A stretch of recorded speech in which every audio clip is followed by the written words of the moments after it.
I think it took courage to go into the doctor, but when I first went in to see my gynecologist, I really wasn't worried. I was just like, this is abnormal. I'm just going to go get this checked out. But then it did kind of feel like, gosh, now I have to call him again and say, but it's still there. And I pushed for that next step, even though I was being told everything's fine. And I think that takes a lot of courage to do. And I don't know that everybody does that. And that I think is something that we need to really help our friends and others know is if something doesn't feel right in your body, or if there is a lump that is persisting, we need to go back in. I mean, absolutely, that's something that we all need to feel really empowered to do. Hey guys, I'm Dr. Raven Baxter, aka Raven the Science Maven. I'm a molecular biologist and science educator, and this is season 6 of Science Will Win. This season is all about cancer, how our understanding of it has changed, and how the science community is working together to understand and tackle the latest cancer challenges. Like always, we're bringing you a new episode of Science Will Win every week, wherever you get your podcasts. But we're also doing something new. For each episode, we'll be sharing a full-length video interview with one of the guests on the show, and you'll get to hear what couldn't make the cut for the podcast episode, and really get to know some amazing people. Today, I'm talking with Katrina Johnson, a current resident of San Antonio, Texas, and a Pfizer employee of 23 years. She's a director on the Oncology, Advocacy, and Professional Relations team. Katrina has 2 kids, a boy in high school and a girl in college. Her son has even been inspired to study medicine in college, in part because of his mom's experience. Katrina was first diagnosed with breast cancer in 2002. She then had another breast cancer diagnosis in 2015. Her third diagnosis with breast cancer was in 2017. In our conversation, you'll hear just how much Katrina needed to advocate for herself and her care in her experience with breast cancer. That experience included multiple surgeries, in part due to a pretty major oversight from her first surgeon. Plus, she discovered that she carries a BRCA gene mutation. We'll get into that and how this gene makes a breast cancer diagnosis unique. Katrina will also explain why she thinks advocacy, both in community and in terms of self-advocacy, is so important, and what people can do every day to care for themselves, whether or not they have a breast cancer diagnosis. Now let's hear my conversation with Katrina. All right. Well, Katrina, thank you so much for your time and for appearing on Science Will Win. I am very excited to get to know you today. Before we get into the meat and potatoes of our conversation, I want to know, what brings you joy today? Okay. I'm super excited to say that I embarked on a 30-day yoga challenge and I'm traveling later today. So I basically knew that I needed to hit my 30 classes by yesterday. And I did. It's something I've wanted to do for a really long time. So I'm Oh my joyful. gosh. Congratulations. Yay. You're Thank making me you. want to try yoga now. It really is an amazing practice. I started it 24 years ago, right after my first breast cancer diagnosis. That's why I started yoga. I've got my 200-hour teacher training certification, and I don't teach, maybe in retirement one day, but it really is something that brings me so much peace. And I just am super excited that I got my 30 days in by the 21st. I love it. Congratulations. Thank And you. so we know your name is Katrina, but tell us more about yourself. Your name, your age, where are you based? What do you do? All of it.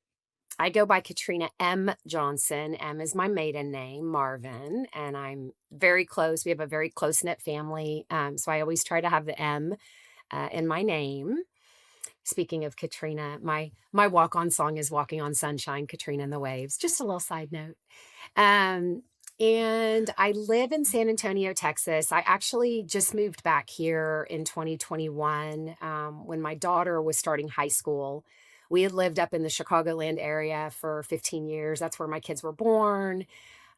So I know about the colds and the windy city and all that, but it's been really nice to be back in San Antonio. It was a hard move. I think just being older when you move back to a place where you went to high school is kind of an interesting situation, but, that's been interesting. I mean, I feel like I know a lot of people, but in terms of, like, those core friendships who I raised my kids with, they're in Chicago, so I go back to Chicago quite a bit. Yep, live in San Antonio. I live 2 miles away from my parents who are in their 80s, they're aging, and that was purposeful, obviously, I wanted Mhm. to be really close to them, and, I have 2 kids, Kaylin and Gavin. My daughter graduated high school last year and is in her 2nd semester at OU, and then my son is a senior, so he's graduating, later this year, and he'll be going off to college, and I hope I won't cry all the time, but maybe that's when I'll pick up that yoga teacher thing. We'll see. Yeah, a distraction a little bit. Healthy distractions. I mentioned how I turned to yoga after my first breast cancer diagnosis, which was a huge, lifestyle change that was just a beautiful thing for me. But the other thing I did is I shifted my career from technology into healthcare, and I went to Mm. work for Pfizer, and that was 23 years ago. We're gonna dig a little deeper into that because I would love to know more soon. But let's get into your cancer diagnosis, right? You have mentioned that you received a cancer diagnosis some years ago, and I want to talk more about that. How old were you? What was that experience like? Absolutely. Yeah. So I was 28 during my first breast cancer diagnosis. I was 28 years old. I was just like, I guess, most 28-year-olds living my best life, hiking, you know, living up in the Austin area, biking, doing all the fun things, going to the lake, right? Hanging out with my friends and my family.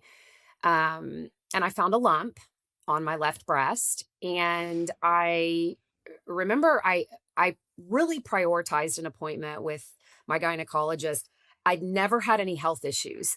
And my parents, it's not like my parents had had cancer. There was not anything other than maybe just my faith and a God thing that I was like, there's a lump. And I went in that Monday. I found it that weekend. I went in that Monday. Had you been doing regular breast checks, breast self exams? Not really. Hmm. That's why I say it's such a God thing. I will tell you now, Raven, that I think that is critically important. I have taught my children, I talk about that all the time because a lot of times it's us who feel that thing first, right? It's not your annual visit to your doctor where they're going to find it. So I think that is critically important and I'm pushing that all the time. But no, I mean, I would take a shower and I maybe would do just a quick, do I feel anything? But it was not something that I prioritized every time I took a shower or anything like that. But yeah, I mean, as soon as I found it, I was like, I need to go get this checked. And my gynecologist was like, I really think it's nothing. You have very dense breast tissue. And that's Yeah. another really important thing that like younger folks, younger women, Hmm. men don't always know about the density of their breasts and that men can get breast cancer too. I know it's a much smaller Right. percentage, but yeah, I went to the gynecologist and they did a mammogram and they did an ultrasound and basically sent me home. And by the way, this mass was marked with one of those markers that they use to be able to find it when they do the mammogram. So they knew exactly where to look. And they said it's just a fluid-filled cyst. You're fine. Go live your life and be happy. And 3 months later, I was like, "Why is this still here?" And, I was kind of I don't know if obsessing about it is the right word, but I was thoughtful about it, like, it was this thing Yeah. that was in my breast that was not changing with my cycle, with my period, with anything like that, it was staying right there. So I called and they made me an appointment with a surgeon to do a fine needle aspiration or a biopsy. And I remember even when the surgeon inserted that needle, he said, typically with cancer, it's a hard core. Yours is a very soft core. I really don't think this is anything to worry about, but we'll call you and let you know. And he said, we'll call you in 4 days. And I got the call in 2 days. And I've come to learn that sometimes the news of cancer comes sooner than the 4 days or the week that they typically say they'll call you in. So yeah, that was it. He called and asked me to come in, and I went in with my mom and dad, and we sat across the table from this breast surgeon while he told me that at 28 years old, I had breast cancer. Wow, that really hits home for me because I have the same experience, but I haven't went in for the fine needle aspiration yet. But the dense breast tissue thing is so real. Like that is a very common notion that is brought up during an appointment is dense breast tissue, lumpy breasts is can be common if you have dense breast tissue. So I'm really glad that you advocated for yourself and went to get more investigations on that. So can you tell me a little bit how that process was? Did you have to push to get further examined? I think looking back now, and it's been 24, I'll hit my 24-year cancer anniversary on March the 6th. So that was when I found out, March 6th. I think it took courage to go into the doctor, but when I first went in to see my gynecologist, I really wasn't worried. I was just like, this is abnormal. I'm just going to go get this checked out.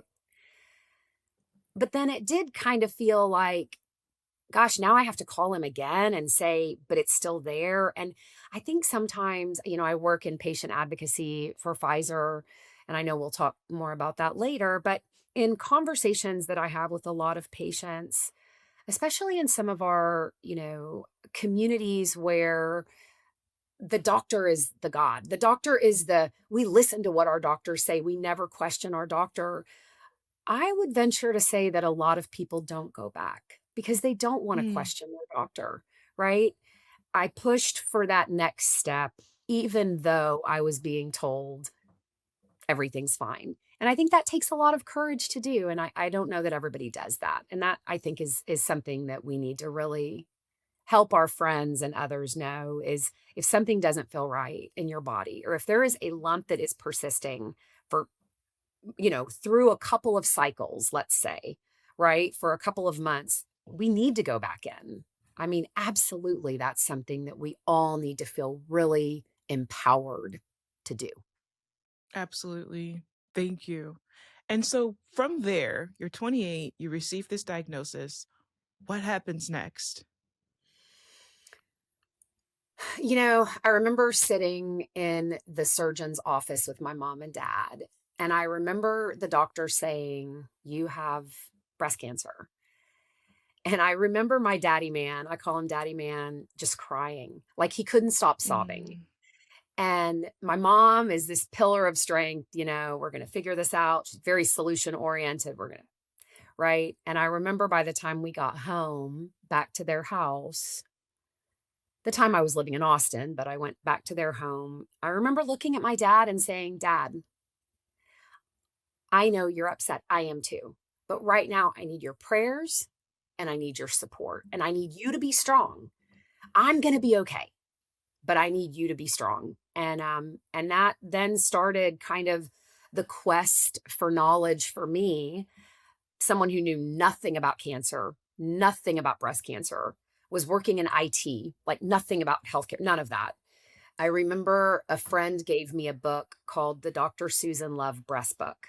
And she wrote a lot of different editions. Dr. Susan Love passed away a couple years ago, but I read that book cover to cover. And if you've ever seen it, Raven, it's like it is a thick book.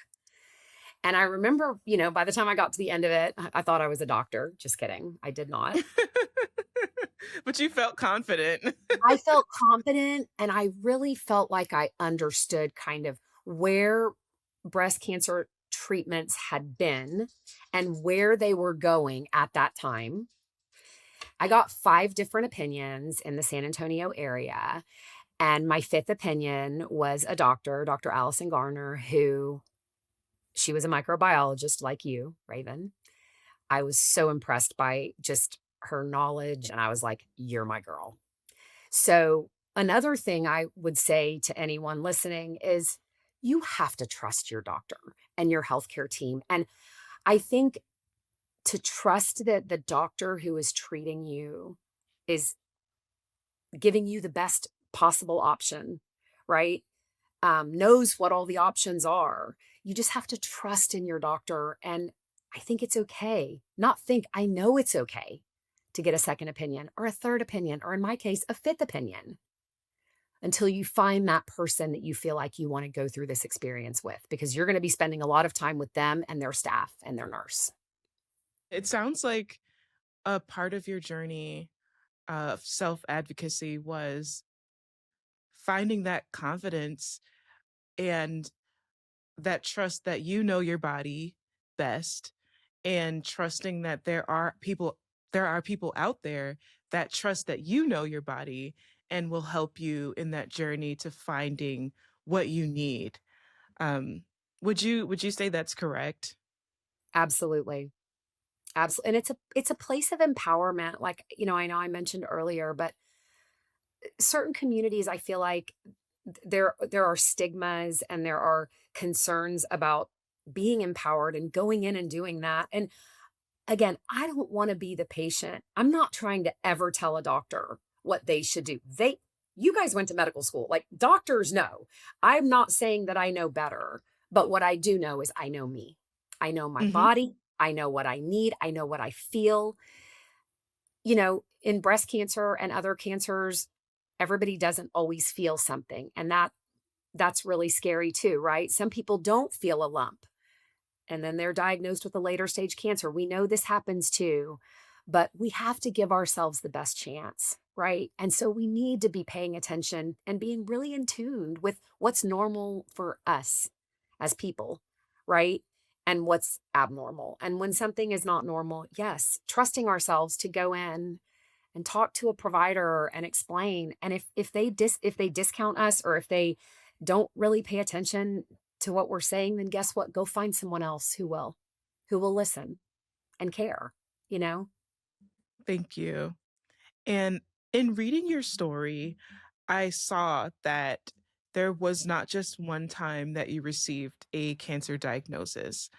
And if you will, I'd love to go into that because I think you hear about people getting cancer, but then it's multiple times, is something that you don't hear as often per se. What was that experience like, and how did that happen? Yeah. I will tell you that the second and third breast cancer diagnoses were a lot harder. The first one, I was just completely blindsided, had no thought of it, had never thought of it. I mean, I knew my grandmother had died at 58 of cancer of the female type, which it was probably ovarian, but back then they don't really know exactly where it started. Wow. That's really how they classified it back then? It was on her death certificate, cancer of the female type. Yeah. I don't Yeah. even know what to think about that. I know, it's Okay. scary. I don't know if they couldn't figure out the origin of it. My uncle said once he thought it was uterine. But Mhm. again, I think everything was affected when she died because her abdomen was fully distended. So I Oh. just have to think it was probably ovarian because of the BRCA gene. Anyway, we'll get into the BRCA gene in a little bit, but Yes, that is absolutely. something that's in our family. Anyway, that first one was just total blindsided. And then I was very naive. I read, I learned, I went to great doctors, I got treated. And I found out 3 years after my first breast cancer that I carried this BRCA gene. So I ended up getting a double mastectomy. So the Okay. really crazy thing, Raven, is that I got a double mastectomy in 2005. Mhm. And in 2015, I found a tumor on my right breast. After getting a double mastectomy, I found a tumor in the lower quadrant of my right breast. So I don't say this to scare people and make people think like, oh, you don't need to get a double mastectomy. If that's the guidance of your doctor, you should do that. Or if that's what you want to do as a patient, or we should do that. But I had so many questions when this happened. Like, wait a second. Right. I did a double mastectomy 10 years ago so I would never have to deal with breast cancer again. And now I have breast cancer again. And by the way, when that second one popped up, same thing. It's probably nothing. You've had a double mastectomy. I really think it's nothing. I don't think you need to be worried. Okay, well, I want to get a biopsy to be sure. Biopsy, phone call. You have breast cancer. Same thing happened the third time. It's probably nothing. And I literally said to my doctor, please don't say those words to me ever Right. again. Well, if I find something or we see something, we have to biopsy it. We can't assume it's nothing. We have to assume it's something at this point. But the second and third were so hard because I felt like I was knowledgeable. I knew I had this genetic mutation. I did what I was supposed to do to make sure I didn't have to deal with cancer again, but I got cancer again, and then I got it again. I I, like, lost I felt like my body had just completely betrayed me in terms of, Yeah. like, why does this keep happening to me? What am I doing wrong?" And I felt like it was my fault somehow, like I was causing this Oh, to happen. Katrina. I'm Yeah. sorry that you felt that way. I'm really bewildered that this is possible.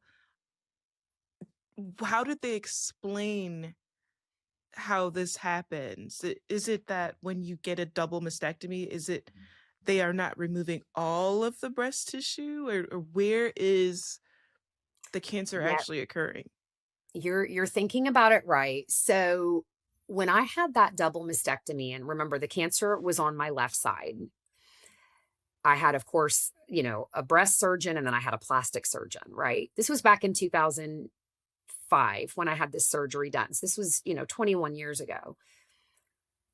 But I think there's always a balance with the breast surgeon wanting to get out all the breast tissue and the plastic surgeon wanting the best cosmetic result. So, Okay. what I think happened, and I've had other doctors now say to me, this is probably what happened, is on the left side, they were aggressive. I mean, they took every bit of tissue. My skin is so thin on the left side. Mm, I've had like some healing issues. Like, I mean, I'm talking it, you can feel my bones. Like, there is not one tiny bit of tissue anywhere on the left side. my But on the goodness. right side, since I hadn't had a tumor there, I think they were trying to give me a better cosmetic result. So, Mm, some tissue apparently was left behind, and my breast surgeon up in Chicagoland, when I had that third breast cancer, he said to me, he said, I remember him calling me at 7 a.m. in the morning on my way to my surgical procedure. This is with my third breast cancer. And he said, here's what I think happened. I think they just left a little bit of tissue, a little bit of excess tissue on the right side. And if you'll let me, I want to go in and I want to scoop it out. I want to get every bit of breast tissue. And I said, yes. And mhm. that was in 2016. So that was 10 years ago. Oh my goodness. Wow.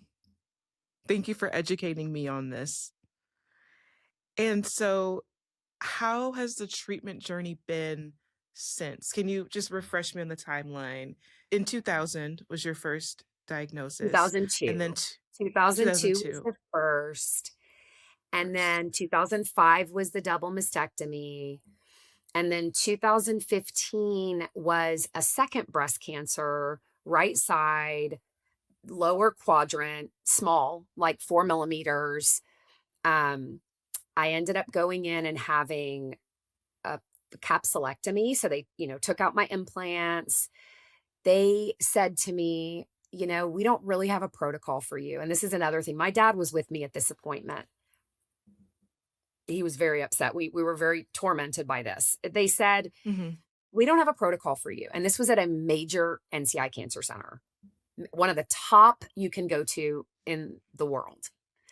Um, we don't have a protocol for you. You've already had a double mastectomy. You've already had chemo and radiation on the left side. Now you've got this tumor on the right side. So here's what we know we need to surgically remove. Capsulectomy might be, and I love the capsulectomy idea because I thought any infiltration anywhere, let's get that all out. They said as far as chemo and radiation, there might be a tiny percentage improvement in your prognosis if we do that, but we're really going to leave it up to you to make that decision if you want to do chemotherapy or radiation. Hmm. They, they left it up to me. Again, I'm not a doctor. Again, I was educated from reading Dr. Susan Love Breast book, but to leave it up to me, that was there wasn't really a recommendation. It was kind of like, what do you think you'd like to do now? Um, Hmm. and I How did that lost feel? I lost sleep over it. I lost a lot of Yeah. sleep. I mean, I remember finally coming to this decision, my mom and dad and I having a lot of conversations in my circle. I mean, I have amazing friends who have just been with me through all of this. Like I would not be here today if I didn't have that support. But I tossed this around with all of them many times and finally decided I'm not going to do chemotherapy. I'm just going to have this, aggressive surgery. And so that was where I was comfortable. And that's what we did. And 1 year later, in the same spot, I felt a little mass. And they called it a new primary. I mean, I think it was probably recurrent from the previous, like a little microscopic cell was left because it was in the same exact area. Um, Okay. but then they went in, and that's when I had that call at 7 a.m. where my surgeon was like, I want to just go in and be really aggressive and take out all the tissue. And, I said, go for it. Just do it. Do what you need to do. You're extremely brave, courageous. Now let's talk about the actual aggression of this cancer and the BRCA gene. Can you explain to our audience what does it mean to have a BRCA diagnosis? So BRCA or BRCA, we refer to it, is a tumor suppressor gene. And all of us have this gene. What it should do is it should inhibit the possibility of a little cancer that might be starting from growing, right? It should suppress the tumor. Well, my gene is faulty. I'm a BRCA1, BRCA1 carrier. So my gene doesn't work the way it's supposed to. So basically, it's a mutation. Um, it's faulty DNA, right? And I can pass this 50% chance that I could pass this along to my child. So my children have not been tested yet, but we do plan to do that. My kids are very aware of BRCA. My son actually wants Hmm. to go to medical school. He's very inspired by, I think, Wow. probably a lot of the things that he's been through I mean, they went through two of my breast cancers, with me. Um, Hmm. but my genes are faulty. And you know what? I look at it like, so this was passed down from my dad. We did find out that my dad has it because after I got the test in 2005 and had the double mastectomy, my dad in 2012 got prostate cancer. And then we started to kind of trace it back to his mom, who, as I mentioned, had cancer of the female type. And then his Hmm. mom's mom, who we found out later died of metastatic breast cancer at 40 years of age. My goodness. So we know this BRCA gene came down from that side. And we know that with BRCA, there are things that we can do to help prevent or minimize our risk, such as double Hmm. mastectomy, such as oophorectomy, having ovaries removed, which I have done. I did that back in 2016 as well. So with BRCA, typically cancer occurs at a younger age. So again, I was 28, so it falls right in line with what we would expect with a BRCA carrier. And it's very common for multiple cancers to be diagnosed. So again, right in line with that. I had, two additional after that first one. Hmm. Um, and now I just make sure that I am very diligent about my screening. I get an MRI every year. And the other thing that happened after that third breast cancer, again, all triple negative, I also had two melanomas. So now I see a dermatologist every 3 months, and I just really prioritize those appointments to make sure that I'm putting myself first and doing what I need to do to be organized and see my providers and make sure I'm being checked. So, Katrina, I'm super curious. As women, our breasts and our womanly features, if you will, are a huge part of our identity. And Did you feel any complex feelings about a decision to remove the breast? And I guess psychologically, socially, what was that decision-making process like for you? Yeah, you know, I mean, it's certainly a huge decision. It's kind of funny. I think, there are varying degrees of how women maybe connect with their breasts. I don't know. I don't know that I was so connected to them. I know that when the BRCA thing came up and I thought, "Oh my gosh, I might have to go through cancer again." It was a no-brainer to just I didn't want them anymore. Like, it was almost Mhm, like this part of my body that I just didn't want attached to me anymore because it had already caused me so many things, right? Um, so for me, I mean, it was definitely a challenging decision, but in that moment, it was like, let's do it. Now, I think now they're coming out with new data saying, oh, you don't always need a mastectomy. Maybe a lumpectomy is a better way to go, depending on oncotype scores and all these different things, right? There's a lot of variables there. Again, based on doctor recommendation. And kind of us doing what we think is best. But I still think the mastectomy was the right decision. I'm really good with the decision. I believe in not living life with regret. I mean, I will tell you mhm. that some of my friends say, "You're so lucky. Look, you don't have to wear a bra. You have perky breasts." And I'm like, hold on a minute. Oh my goodness.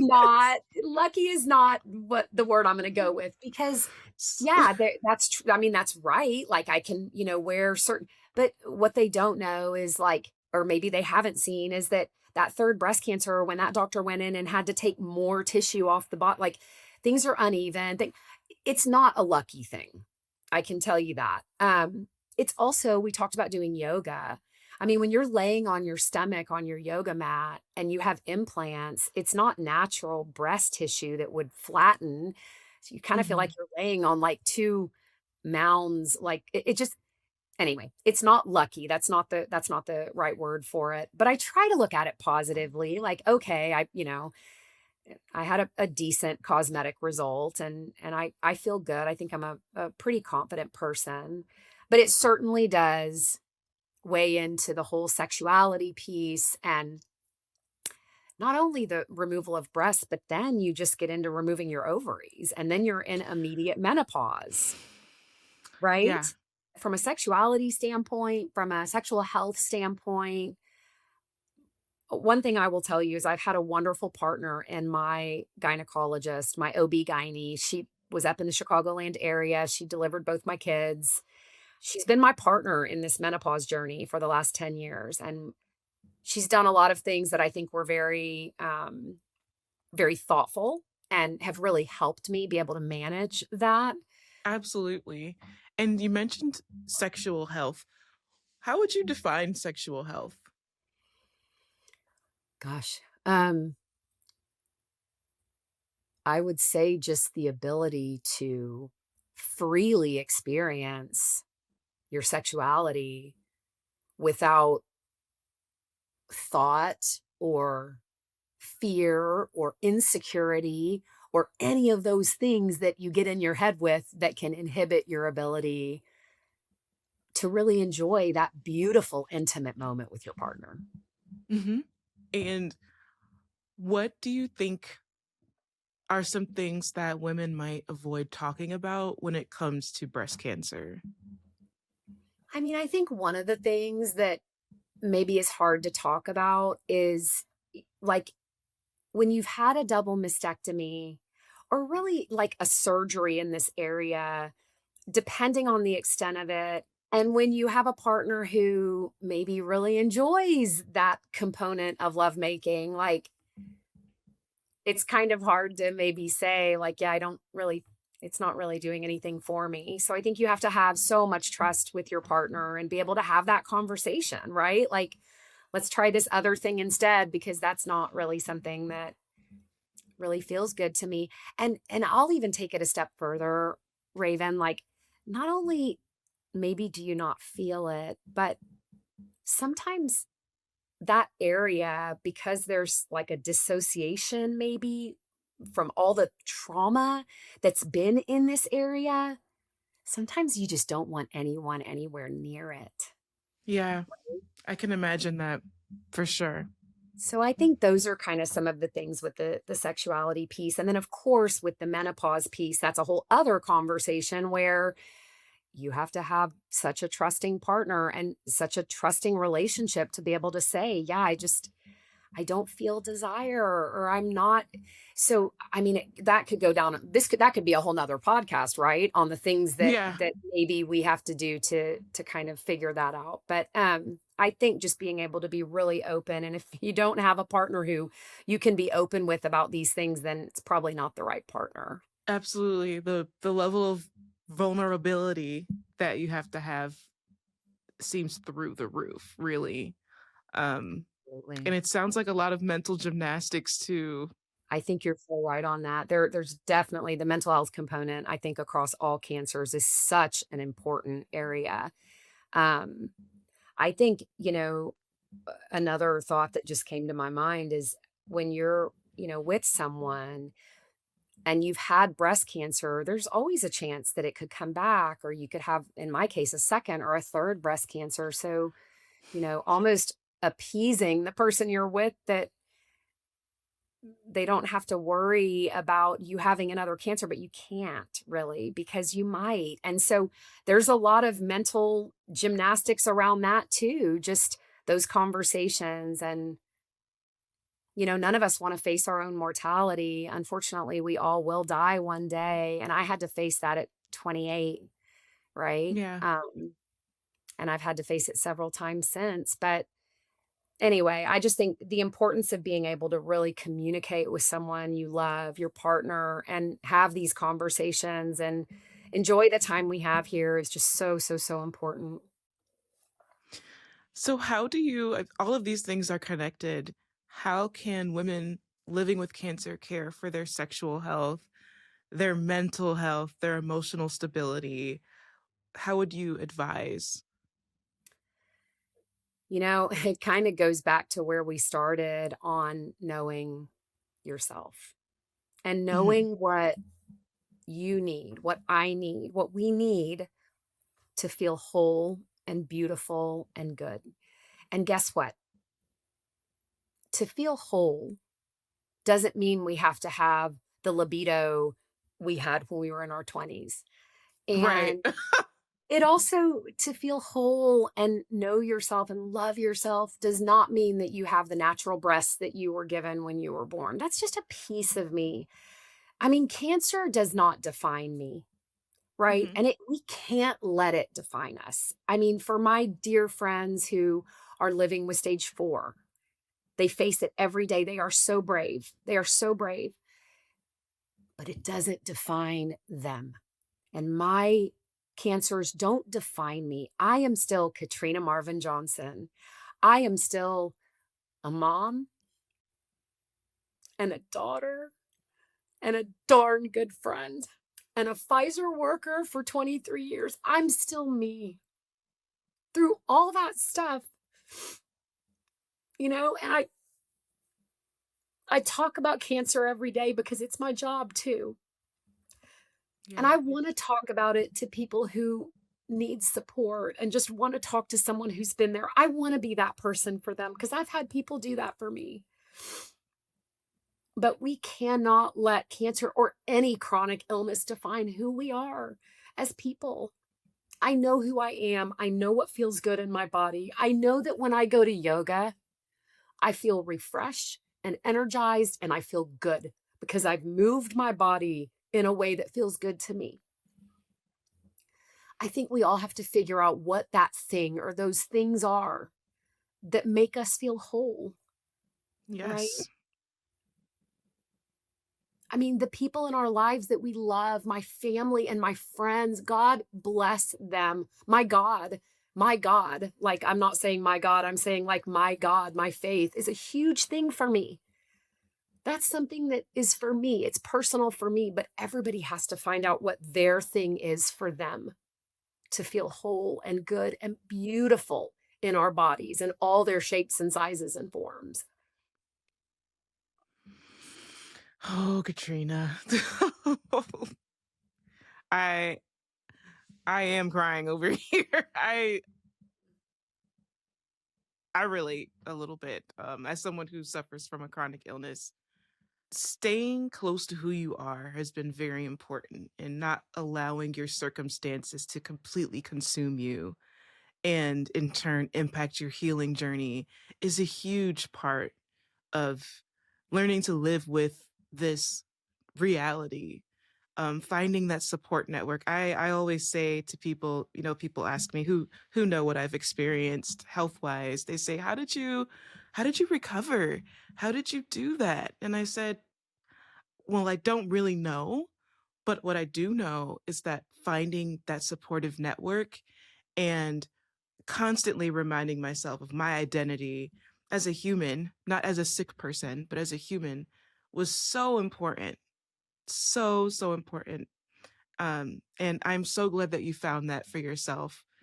Your journey has been so difficult, but it really sounds like you found a lot of light throughout this time. And so I'm really glad to hear that you found that. And I really want to get into like, how are you feeling today? What is your support system looking like? It sounds like you're doing a lot of self-care.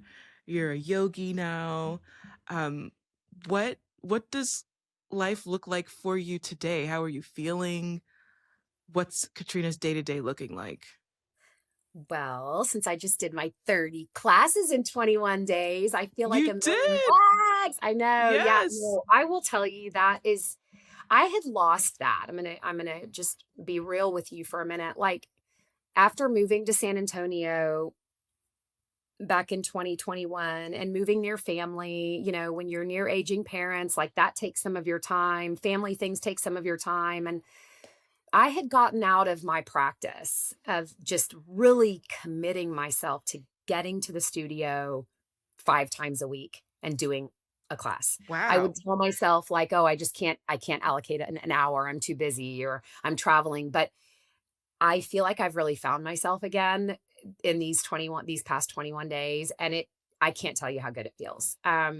So whatever that is for anybody listening, whether it's yoga or whether it's running or whether it's Orange Theory or whatever it is, um, we have to make time for that. I mean, I say Hmm. this all the time, like self-care is so important, but I'm just being real with you. I lost some of my ability to prioritize my self-care and I'm not gonna let that happen again. So you can keep me Mm. accountable on that. We can be friends, Raven. We're gonna check in with each other on a monthly basis instead. Listen, I'm on that journey too. I've been walking Yes. an hour a day. And Good. I used to actually not be able to do that because I'd been so sick, but I put my mind to it and I said, I need those endorphins, man. We do. I need those endorphins and I need We to need move them. my body. So, We need them. We need them. And it's interesting too because I talked about menopause a little bit, and this last year, for whatever reason, like I'd been in menopause since 2016. I was in surgically induced menopause after having my ovaries removed. But this last year, it just hit me like a ton of bricks, and I never have had, like, the hot flashes or the night sweats or anything like that. I quit drinking alcohol a long time ago just because I found that that would make me not feel well and have a hot flash and feel bad the next day. But all of a sudden, it was like I couldn't focus. I was feeling so stressed and anxious, and all these things, like, were happening. And I was trying to find answers and am I depressed or anxious or do I have ADD? Like I was looking for all these answers. And I am telling you right now that these 21 days of doing yoga, I feel like a different person. So you're right on the endorphins. I agree 100%. For me, we have to stay accountable to that. We have to. absolutely. And so, would you say, I mean, I'm really curious about how your day to day emotionally is. How do you keep going from day to day? I'm really inspired. The work that I do at Pfizer, we have an advocacy team at Pfizer. So our team works directly with patients who are, in most cases battling a stage 4 terminal illness.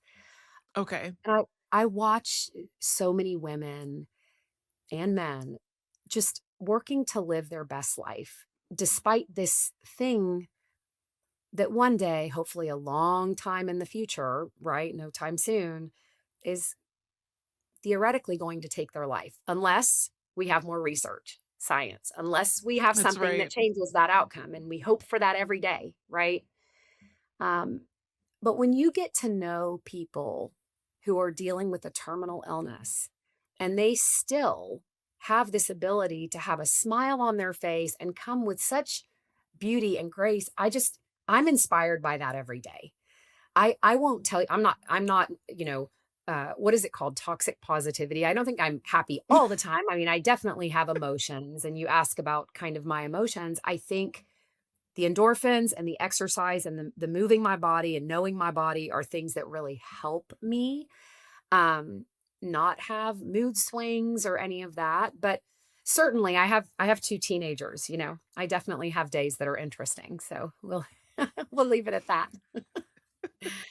And so, Katrina, like I'm very interested in you've done a lot of self-advocacy. Have you extended that out to others? And if so, in what ways have you done that? Absolutely. Yeah. So the way I started my advocacy after my first breast cancer diagnosis is friends or friends of friends or parents of friends, would have an experience with a diagnosis, and people who know me would call me and make that connection. And I would Mm, just talk with them. And it wasn't me telling them what they should do medically, it was me listening. It's peer to peer support. Um, I think it's one of the most beautiful gifts we can offer to someone else when they receive a diagnosis and they are terrified of what's coming. And to be able to just listen and feel them and hear them and understand the fear they have and let them know it's okay to feel that fear, that it's normal to feel that fear, that it's normal to be scared about getting a scan. We call it scanxiety, right? It's normal to have that because we're afraid that the scan might show something. Guess what? I'm 24 years out almost. March, I'll be 24 years out. And I still have scanxiety when I have to go get an MRI. I can't stand it. I'm so nervous when I go in there to lay in that big metal, medical device. mhm, So the way that I've extended advocacy is just by being an ear, a friend, someone who will just listen and not judge and not instruct and not tell someone what they need to do. If they ask my opinion, I might say, hey, like one thing I say often is about knowing and trusting your doctor, finding the doctor that's right for you. That's very unique, right? We have to kind of maybe go to a few different ones to know what feels really good for us. The other thing I will always say is just lean on your support system, or we can connect you with others. And I do that a lot too. Like if someone comes to me who had breast cancer, but maybe they're not BRCA1, maybe it's hormone positive, it's different things, then I might connect them with someone who has been through something more similar. There are advocacy groups out there that do that exact thing. They match mhm. people based on life situations. So sometimes I'll refer out to Immerman Angels or after breast cancer diagnosis or one of those groups that does that type of work. The other thing is with my role at Pfizer, I work with, I mean, I know hundreds of breast cancer organizations. The patient advocacy groups, patient advocacy organizations are tremendous for finding that support. You can find peer to peer support groups through a lot of these organizations. You can also find information on their website that you can print out or, take with you to a doctor visit. So I highly recommend being familiar with the advocacy community. And I wish I had known about that when I was 28 because I didn't. That leads me to my next and I think would be my last question. I may have some more for you, but speaking of, women at a younger age getting cancer diagnoses, today we know that women under 50 had an 82% higher chance of getting cancer. in 2021 than men of the same age. And that's compared with a 51% higher rate in 2002. So in 2002, women were 51% more likely to get cancer. And now we're at 82% as of 2021. That's a whole other conversation as to how and why, and, but today, what do you want young women to know about breast cancer? Yeah, it's those statistics are so scary to me, and I know our Very. team has been, plugged into kind of the rise of cancers, not just breast, right? Colorectal and others, but it's a scary statistic, and I have my own theories, but these are not medically I mean, I'm not a doctor. I do think that lifestyle choices can affect these things. That being said, I am not saying to be hard on yourself and think it was all your fault, because I kinda did that with my own journey, right? Like, look, we have to live our best life, and I think we have to maybe do things in moderation, maybe not be so extreme with any of that thinking, like on the, "I wanna be so healthy and I wanna be so unhealthy," but can we be somewhere in the middle? And I think really importantly, can we just really pay attention? Like, take a moment of silence if you need to and just do a scan of your body. Do it every day. Like, if something feels really off for an extended period, like, go to your doctor, ask.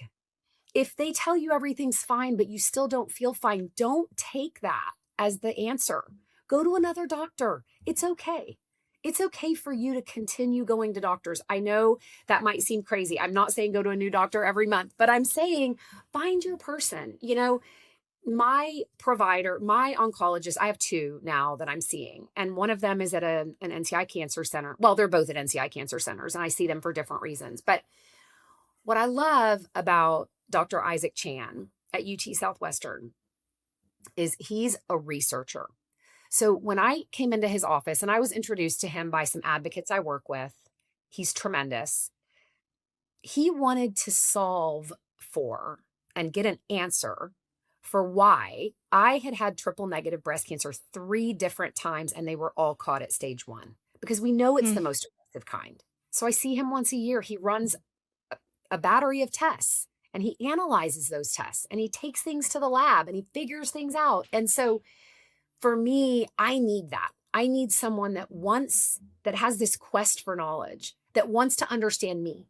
Katrina Marvin Johnson, me, my breast cancer, my story, right? And that's hard. These doctors are busy. I get it. Some of them are just patients coming in and out. I want to go to someone who's going to take the time to know me. So I would say to anyone who receives a diagnosis, knowing that the younger population are seeing more and more of these, just pay attention to your body.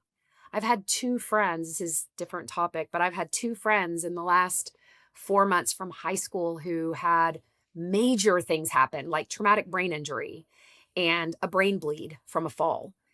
And watching the recovery of these men who are my age, 52, has been it's been tragic.